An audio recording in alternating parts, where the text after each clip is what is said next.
Only lobster ba ang hanap nyo? Let's go! Guys, dinayo natin itong Midori dito sa may Clark para mag-lobster feast buffet. Pero hindi lang yan. Napakarami ng pagkain na mapagpipilian nyo kung hindi lobster ang hanap nyo. Tiyanan! Napakarami, di ba? At hindi lang yan.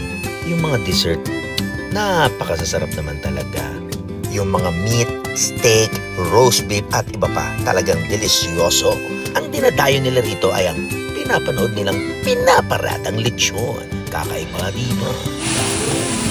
Enjoy na enjoy si Mang Kulita Joy Powers Pugoso and Family.